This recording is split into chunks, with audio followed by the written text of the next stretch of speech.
Hi, and welcome to Unapologetic Women, a podcast about current affairs, culture, politics, life, and how we got here. Brought to you by Tony and Sorcha.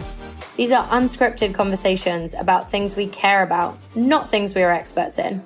Oh, and there's probably going to be a bit of swearing too.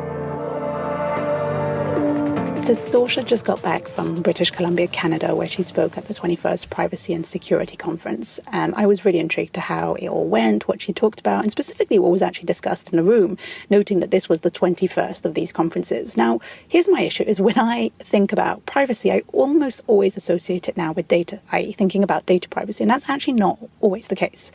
Now, data privacy is also an odd one because it's actually a discussion that's been around for decades, although recently it has become more talked about in mainstream media. It's also a very complex and very nuanced topic. For starters, we don't even agree on what actually constitutes data or data sets, or even profiling for that matter. So Europeans have a very different definition of what profiling is and stands for and is not compared to the Americans. Now, because our conversations here on Unapologetic Women are unscripted and they're lived, you can best believe that the conversation that follows goes all over the place, and there's a lot of acronyms that are thrown around left, right and centre, specifically because it's a topic that Sorcha and I have both worked in and that we both find fascinating and we're constantly talking about. So I thought before we dived into that conversation, I'd give you a little bit of context. Now, even though data privacy and data protection is the number one issue businesses around the world are being faced with today, there are still so many aspects of it that are left for interpretation, especially in a post-GDPR world, which stands for General Data Protection Regulation, which came into effect in May 2018. We're now also in a post-Cambridge Analytica and Facebook scandal world that we've covered at length, and not us personally, but the media has covered at length over the last 2-3 years. We also saw in 2020 the CCPA come into action, which stands for the Consumer Privacy Act, which is the regulation that came into effect for California. And it's another regulation that really raised the bar for data protection and security.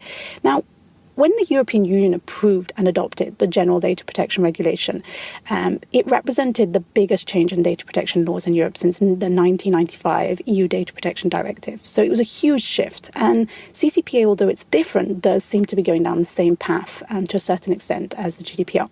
Now, if 2018 and 2019 were landmark years for the topic of privacy and the internet, it really did usher in an important shift in how many organizations are addressing the relationship to personal data, using it, and they also started to consider the responsibilities of the people in their community.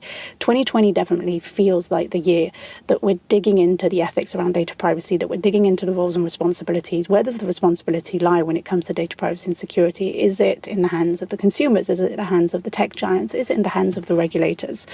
And that's really the conversation that Sorcha and I had. Good morning, Sorcha. How's it going? It's going well. Good morning, Tony. It's super early where I am. What time? We're going to do this. What time zone are you in? What city are you in? I'm in Central Time Zone in Houston. So for me right now, it's nowhere near as early as you. But you're still kicking off the day. Mm-hmm. And you just got back from Canada, where I believe you had a fascinating experience and you joined an interesting conference. I did, yeah. I was in Victoria, which I've never been to before, a little island I say little island, it's like a population of 500,000 people or something. An island off of Vancouver for the 21st Privacy and Security Conference. Yeah, and for me, it's not a normal place in terms of the content that I would attend with work, that I would attend personally. And so I was really fortunate to be invited by Colin Bennett, who I know you know, Tony. Yeah. To participate on the panel as it relates to micro-targeting on behalf of Nation Builder. The conference itself was massive. There was 1,100 people, 1,200 people. Glad to know that there's 1,100 people who care about data privacy. I'm excited about that. But so this was the wild bit, Tony. Like there was probably only three panels and keynotes that spoke about data privacy specifically.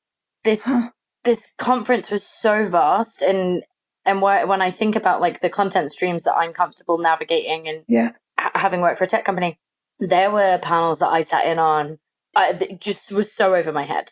How do blockchains interact with your cloud and what does that mean for security as a whole for your infrastructure? Wow. Right. And so like I absorbed it and was like there, but it was completely out of comfort zone for me. There was also a whole track, Tony, of AI and robotics and what that means. Yeah. It's funny because both of those are two topics that I can't even begin to pretend I understand anything about it. And you and I often talk about the bubbles that we live in, which is, what was it? You had a conversation the other day of what you don't know what a CRM. That's interesting because we're so stuck into the work that we do that we forget that people around us, this is not at all common knowledge or common sense. Not at all. Like, it was, so that was very fascinating for me to just come into this space where I thought that I was like a big player, right? Like humbling. I thought, very humbling, Tony. Very humbling. Also, can we just talk about the fact that you said this was the 21st? Yes. Data privacy and security, which is wild because I was Googling the other day, like why, something along, I actually would love one day I'm trying to save the weird shit that I Google. But I was Googling, like, because I swear. I want that.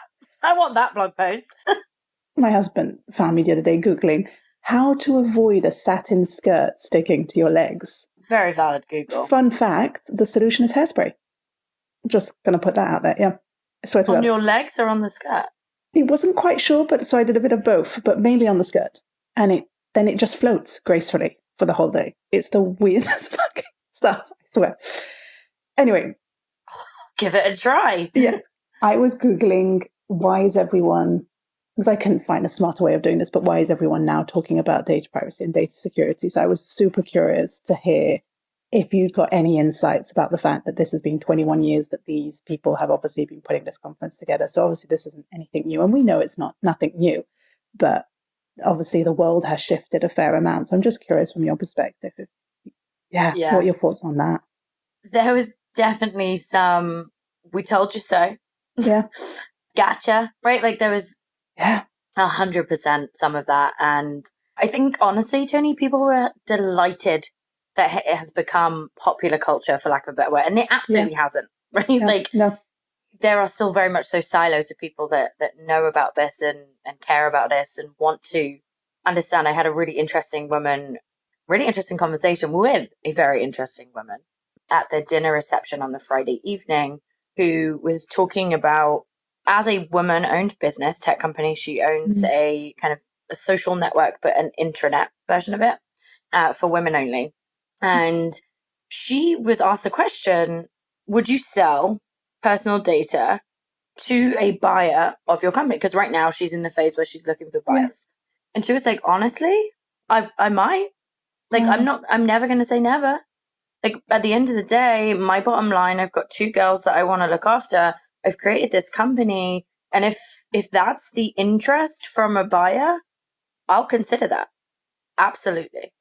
And she was a keynote on the Friday speaking about women in tech as a whole and the discrepancies, as she is a software engineer now, CEO. So she knows her stuff. She knows her stuff. They're a very respected person in that community. Yeah. But it was just fascinating to hear at this privacy and security conference, someone say, I'm not counting it out. Yeah. Like, at the end of the day, if the big guys out there are allowed to do this and get away with it scot-free, then why are you going to scrutinize and penalize me? Yeah. And Elizabeth, the privacy commissioner of the UK, to just loop this back to a panel that she was on, which was fascinating, about the ability to moderate user-generated content and who's the police of the internet. And in her closing remarks in that panel, she was so clear on, one, regulation is coming for content. Yeah, like, all of you in this room, be aware. Yeah. And the big guys already know. She's like, my biggest regret of what we did with GDPR and what we will do with content regulation is we're going to hurt small businesses because they can't afford to figure out how to fix it. And we don't provide resources. And I wanted to full on standing ovation for her, because the acknowledgement of that and her, that dialogue then led into a conversation around, okay, well then what can we do? How can we equip small startups that don't have resources to put their entire engineering team on a compliance tool, right? Like whatever it is. Yeah. Sorry, I went full circle. No, and that's super interesting, because although it sounds like she says we didn't do enough, there weren't enough resources, I would actually argue that the UK the ICO, so the UK unit looking after data privacy, actually did way more than any other national unit. The Irish did a little bit as well, but the French and the Brits were the only two that actually put so much body of work and content out there to try and help people understand, way more than actually this is very personal, but I thought the European Union did, and they were the one trying to regulate this at the pan-European level. But it's interesting. I did think they did a pretty good amount, but it's 100% sure that it's going to be a harder hit on the SMEs. Also, I think, Tony, it was more that like they didn't give any human resources. Got you. Because she specifically acknowledged engineering resources for small startups and the ability to be fragile and nimble and be able to say, okay, now there's a regulation coming. Yeah. You completely scrap making our product efficient and now move on to this regulation. And did she acknowledge, it's interesting because it's just a good reminder that resources can come in many shapes and forms. Totally. Did she acknowledge in any way that, I'm sure she talked about how GDPR and all the other data privacy regulations were actually not just a challenge, but actually could be seen as hugely beneficial. I mean, the body of work that you and I have done at the company that we worked for, like we actually realized this was very much aligned with what we believed in, and the amount of work that we were doing to become GDPR compliant actually helped us rather than hindered us. I was curious if that came up in any way, shape or form. It didn't come up with Elizabeth. It came up actually in my panel when we're talking about the value out of consents. Yeah. In consensual data as a whole, whether that's knocking on someone's door. Because especially in the US, right, field and going door to door is a very normal part of political campaigning. Yeah. And on stage, I didn't expect it to go this way at all, but we ended up going down this like off digital consent track. And I think it all kind of grounds in Facebook's release 2 weeks ago of off Facebook data that they used to target you, right? Yeah. And so we started talking about this like off digital consent model. And right now, you do not have to consent for someone to knock on your door. Yeah, true. You do have to consent for the conversation to continue. Yeah. Right? Like that's fair. In Canada, they have a law in the US parties in the political parties in Canada, they have a law where you can ring anyone as a political party. And even more crazy, their members, if you're a member of a political party, if you opt out of email, there are certain emails that you still have to receive. Yeah. Which isn't normal to me in terms of if I'm thinking about digital consent as I structure it and thinking about these specific parameters where people have to condone to different, like, I don't consent to receiving your emails, but I know that I'm still going to get 3 emails a month from you because I'm a member.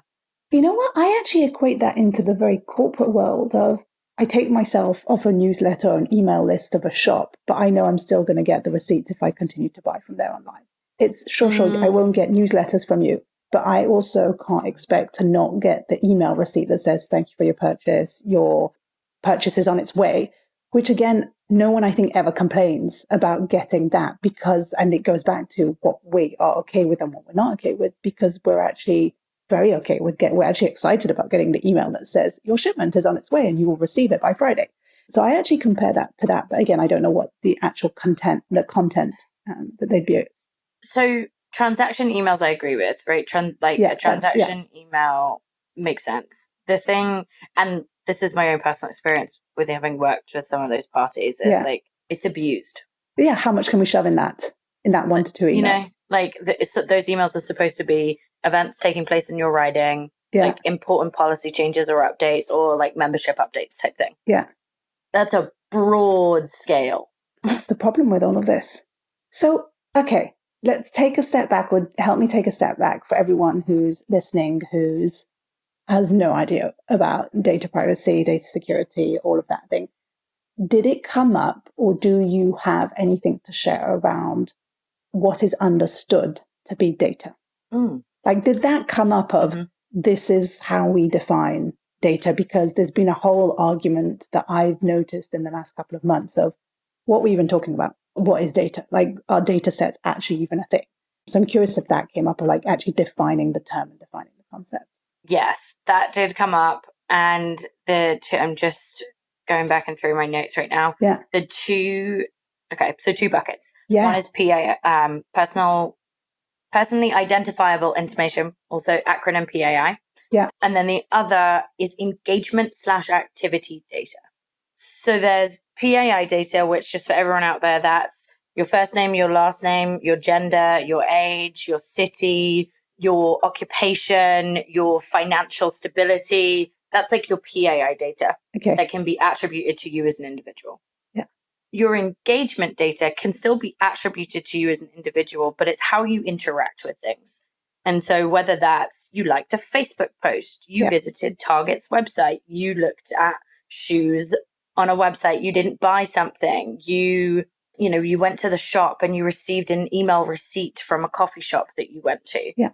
That engagement data is the piece that people have a hard time understanding. Yeah. Is it legal to share? Can I share the fact that I have access to your Gmail because you authorized it, because you took a BuzzFeed quiz? Yeah. Yeah. Is that okay that I then share that you got an email from a coffee shop in Houston, Texas? So now Facebook can share ads to let you know that there's an event coming up in Houston, Texas on Tuesday. And they know that you're leaving on Tuesday because they have access to your email and they know when your flight leaves. Yeah. And who is they? In that instance, it's Facebook. In that instance, it's Facebook. Because that's the app that you agreed to. Yeah. And this is interesting because this is the thing that scares the living bejesus out of most people, but also out of me, when it's just like, sign in here, you will be allowing, I think it says something like unlimited and total access to your inbox to this third party. And it brings me back to, and I never, ever, ever, and this is also like a Facebook, a European versus American perspective, is very few Europeans ever use Facebook or Twitter to log into any of the accounts. They prefer going down the complexity rather than the simplicity of just pressing and then getting access to it. They'd rather type in their email, create a password, all of that. And I actually gave, for the first time in a long, long time, total and unlimited access to my inbox to a company that's called Lunch Club, that's in the Bay Area, that's actually pretty epic, that pairs you up once a week with someone else in the Bay Area who's available at your time slots and during your day. And they need total access to your inbox to get a sense of who you are, which is wild. But the pairing is phenomenal.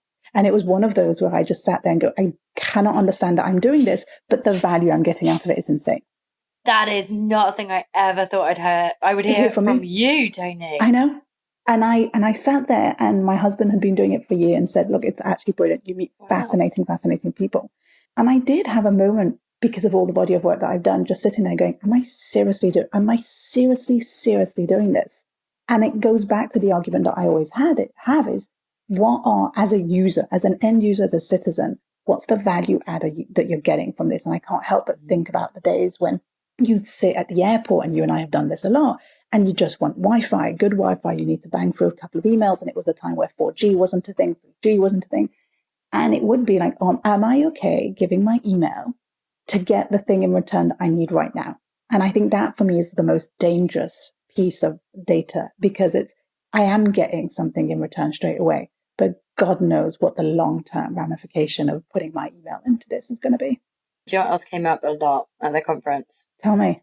The onus. Who is the onus on?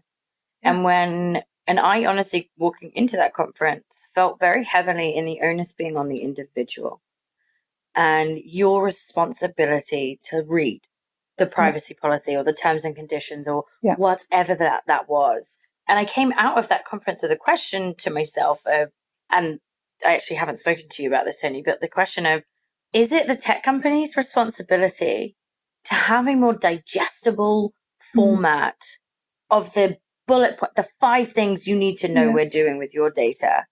And I don't know where, I don't know where I land, because I was very heavily in this realm of, if we put together a privacy policy, if we put together what a specific consent policy or CCPA or GDPR, whatever regulation you're under policy, does that suffice? And I think I've come out questioning myself and saying no. Yeah. I mean, for me, it's always landed on it's everyone's responsibility. We are way too informed. There's way too much content. The tech companies are way too smart today and have way more knowledge than most of us, that it is everyone's responsibility to take it. And we've got to stop pointing fingers, because until we stop pointing fingers, we're never going to find the adequate solution that's needed.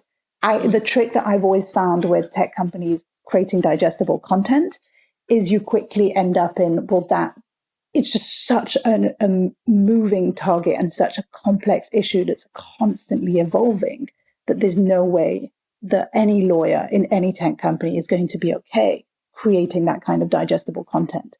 And I think we might get there. And for me, this is what's been fascinating, watching the likes of Facebook, and definitely don't want to focus only on them, but they are the easiest in a post-Cambridge Analytica world. They're also the most visible. But this idea of they've had to be okay failing very publicly because we are all, and I think this is the piece where I struggle that the tech journalists say this as well, which is this is a constantly evolving space. We are expected as tech journalists to cover and hold these tech companies accountable. And every day we're having to teach ourselves on something brand new that we didn't know about, that didn't exist, and a topic that was unknown. And so they're having a hard time holding tech companies accountable. We're expecting them to hold tech companies accountable on something that didn't exist 5 months ago, let alone, 3 days ago. And so I just think there's a little bit of humility. And it is honestly the thing that I've always lacked from the academics in the data privacy field, which is you've been working on this for 20 years, 100%. You also have never created software that's created any of this. You don't have a tech background. So, and again, not pointing fingers, but we've got to understand that we all have the lens that we're coming at it from, the legislators, the academics, the journalists, the tech companies, the citizens. And we've got to figure out how we have that dialogue to understand where all of our responsibilities lie. I do think that tech companies are realizing right now, and it sounds like that's what came out of your conference, that there's a lot more they need to be doing. Yeah, it's like a pop-up, right? Like, it is. Right now it's buried. Yeah. For me to go on and I will put Facebook on blast for this, Tony. Like I love Facebook. I use it all the time, connected with my family. Haven't used it in 6 years. Isn't that wild? Really? No. Wow. Haven't used it in 6 years. It's taken me 3 years to delete my data one by one because there isn't. And here's an interesting thing, and then I want you to finish, because I was told, this is how powerful Facebook is today. I was told, whatever you do, don't just close your account and delete everything, because then you're opening up yourself for property theft and identity theft, because you've got a prime profile of a name attached to it that has been taken and that then has been made available. And there are bots out there that look for people who have accounts that they then delete, that they can take. And so that someone could just recreate Tony Cowan Brown's profile. You could look for my picture, put a picture to the profile, and there Tony Cowan Brown is back on Facebook and do God knows what with it. And so I was told, whatever you do is hold on, which is wild to me. Goes back to the whole thing of deleting stuff. It was wild. Said, delete all of the things, but do it one by one. So for the last 3 years, every time I've got 10, 15 minutes, I'm deleting pictures and saving what I need one by one to close down, because there is no easy way to do that. You can either delete everything and shut it down. You can either save everything, but it doesn't actually delete it. And so it's been an interesting journey. Wow. Yeah. Isn't that wild? To your point, they do not make it easy. And you were about to say something. I'm going to put Facebook on blast for the pop-up. So yeah. So for lack of pop-ups, actually. They big 2 weeks ago, they launched the off Facebook visualization into the fact that they have data on everything you do, basically. Yeah. And I found this through TechCrunch. Yeah. Which then gave me a URL to get specifically where I needed to go on Facebook. I then was sitting there with my fantastic other half and was like, babe, you need to go onto Facebook and see what their off Facebook activity is for you. And he was like, what are you talking about? This sounds like a great Sunday romantic thing to do. Let's do it. We're very romantic, we are. But bless him. So he's like, what is that? And so I was like, obviously you don't know, because I literally found it on TechCrunch. Why would you be reading TechCrunch? Yeah. So one, not general knowledge, no actual press release around it, not a pop-up when you go into Facebook, either on the application or on the web app. So there's a visibility issue there. Number two, Craig then was like, where is it in Facebook? And I was like, actually, I don't know, because I clicked on the link from TechCrunch to get me there. So then he's like digging around in his app and he's like, I can't see it. I'm in settings. I've gone into I don't know where it is. I had to go, Tony, get the article from TechCrunch, get the URL that was in that link, send it to Craig for him to then only have to go onto his laptop to be able to get to that page, because you couldn't get to it in the app. Now that is not transparent. It's also, it just goes to the point where they're probably thinking, what do we have? It's the difference between we ticked a box, we did the thing, we're proud of it, versus, no, we went out of our way, and comes back to the term that we always come back to. We went out of our way to educate people on what they should know and what they can do. And I think that for me has always the crux of it is who, to your point, it's not just who's responsible for doing what, it's who's responsible for that education piece. Yep. No, and to give credit where credit's due, it's a fantastic tool.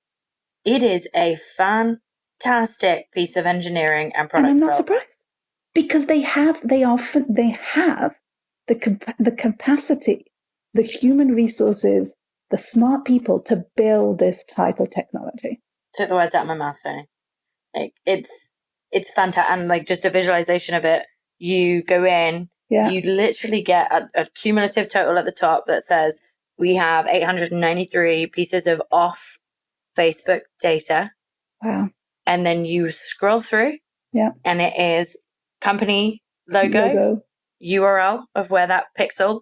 For listeners out there, how this actually works, there is a pixel that Facebook provides you when you're advertising with Facebook. That pixel gets embedded into any page that you have out there on the internet as a website. That pixel is then fires back into Facebook to give Facebook this off Facebook data where it's anonymized. So your PAI data is anonymized and you become a persona. You become part of a persona for targeting.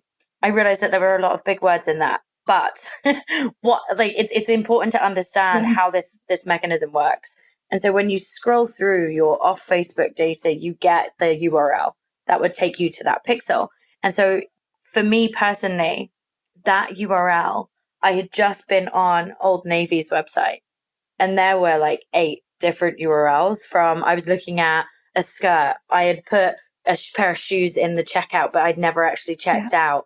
Like all of these different, the granular amount of data, which then puts me as a person into this persona that Old Navy can target back at to say, she was looking at woolen jumpers. She lives in Boston. She's cold. Let's give her all of the cold clothes, right? Like it's wild.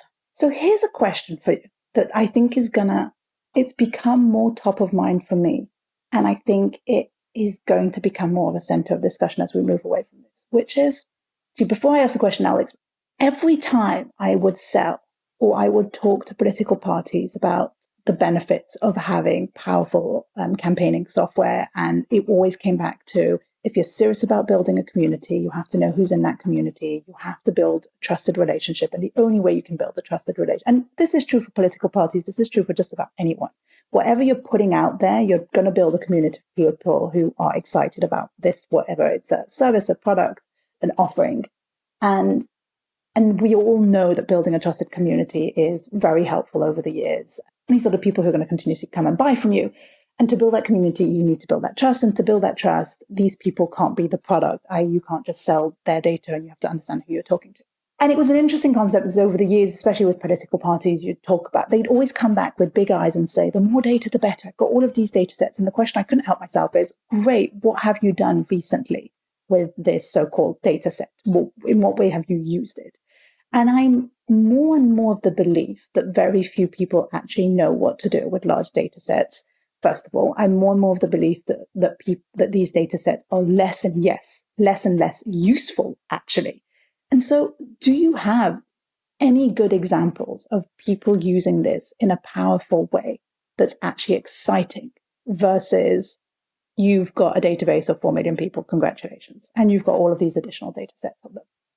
I think exciting is in the eye of the beholder, right? I know a lot of corporate entities that are using data very, very well. Yeah. Do I agree with their end goal of what they're doing? No. Yeah. But does that mean that the strategies that I'm working with them on are not clever. Exciting? No. Got it. And so I do lean very deeply in there on it's in the eye of the beholder. And that's why my call to action at that conference was, we have to have like a human rights conversation when it comes to data privacy that needs to involve everyone in this room, but also someone like the UN that is able to hold for a body of how do we globally engage. And there's a massive slice of this world that still doesn't have access to internet. Yeah. And so when we're talking about data privacy, we have to talk about it in the lens of what's the global standard? What's the standard we want to set? Because from that, Tony, that's when you can say, are you being a bad actor with data? Doesn't matter if I don't like your end product or your brand, whatever. Yeah. Are you being a bad actor? Because right now, no, I'm not able to tell you either way because there's no global set. GDPR, do not get me wrong, that is a fantastic regulation and body of work, but there is no global standard. Yeah. And we're seeing this with CCPA of this is just for Californians. So I'm really confused if I'm a Californian company, but I have people from other states in my database, what that looks like. But you hit a fascinating point there, which is what are we okay with? What are we comfortable with? What do we, it's not like it's the tip of the iceberg of what we know is possible. And I know this is the argument the academics always come about is if we know this to be true, being the tip of the iceberg, we also know that there's 80% underneath that we are woefully unaware of because we don't have the technical capabilities that these tech companies do. And I think that for me is the more important because it sounds like right now we're trying to regulate or we're trying to have conversations about understanding something that's already pretty old. Mm-hmm. And so my mind always goes to, okay, but what's next? And again, you hear the dialogues online about Alexa and Facebook being always on and listening to everything that you're doing and being able to send you ads thereafter of what's possible. And there was a fascinating thread of someone who was mentioning like the 50 or 30 IPs that were created, patents that were created around this capability of always listening in and being able to then target ads based on what you're hearing. But then is that something that you just snub and go, this is ridiculous, no one's always on listening? Or is that the reality that we're going into? And I think to wrap that out, someone is always on listening. It's not a human. That is why AI exists. Yeah. Those recordings are dumped into a SQL file, and then the notes of you talking about a particular thing are picked up and put into a depository and then returned on a dashboard to say women between the ages of 25 and 35 talk mostly about periods, for example, or talk mostly about breast enhancements, whatever that thing is. And that piece of data is what is valuable to be sold to an entity. And this is where yes and no. I'm like, this is fascinating. I see the value of, for example, obviously what you and I do. I love listening to a conversation about a topic. I was like, I am so glad to know I wasn't the only human that has this. When I Google, what does it take? How do I get my satin skirt to not stick to my neck? I am so glad that autofilled. And I'm like, I am not the only crazy woman that is typing this in my life. I'm great. This is not a Tony problem. This is, a problem that's happened. And I find valuable. And I just do not see the value in having a data set that tells you that 4% of women or 20% or 80% of women of this time during this demographic, this age in this piece of the continent does X. And I think it's because I haven't seen the end result and as a result of that data, this person has been able to do this. And as a result of this happened. Donald Trump. Quite literally, Tony. Donald Trump. I've never, ever in my life seen someone use data the way that man's campaign did. And here we are. Well, you just ruined my day, Sorcha. I'm so sorry. I'm so sorry. I feel like there's going to need to be a part 2 where Tony comes back and I have nothing smart. I have nothing witty that just hit me like a ton of bricks. And I'm so sorry. No, it's good. And he might be the exception in that. And that's what's maybe scary. And I think this is wild to me, Tony. I didn't realize that you and I differed in this part of the privacy conversation because any big corporation that's done a rebrand, Coca-Cola, Barbie, Mattel. Sure. And I think this is why the Donald Trump one hit me more. I'm just like, great, you managed to sell a little bit more of your product. Don't get me wrong, you probably made millions off of that. But so what? And I'm going really macro here. But I don't know. And now we should wrap up at some point. But I'll leave it with this, which is I do not believe that the future is in data and selling data. I just do not. I cannot.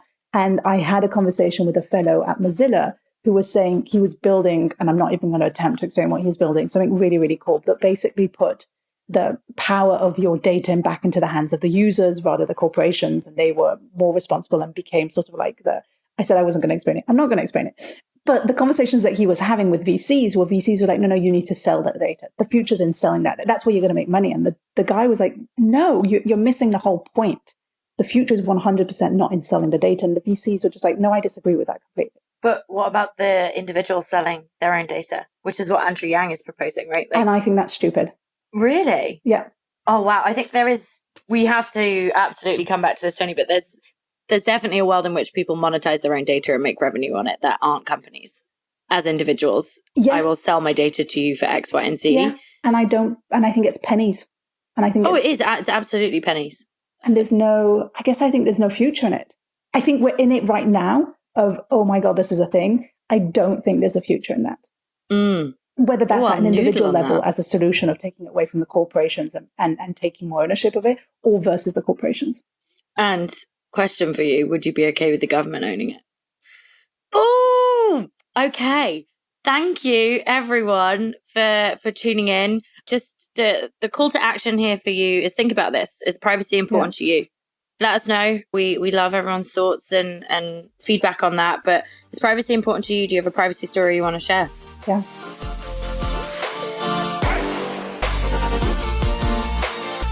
Hi, everyone. And this week it's my turn to close out this fun episode. Thank you ever so much for everyone who's listening in, who's been continuing to listen in, who's just joined us on this wackadoo journey. You can always follow our adventures at www.unapologeticwomen.co. And you can also find us on Instagram as well, which is Unapologetic Women Podcast. Is that the only places we are, Sorcha? Yes. Are we anywhere else? No. I should just know in the this, shouldn't places I? that matter. Oh, look The at that. World Wide Web. The World Instagram. Soon maybe TikTok one day if we don't get any older. All that to say, thank you ever so much and see you next week.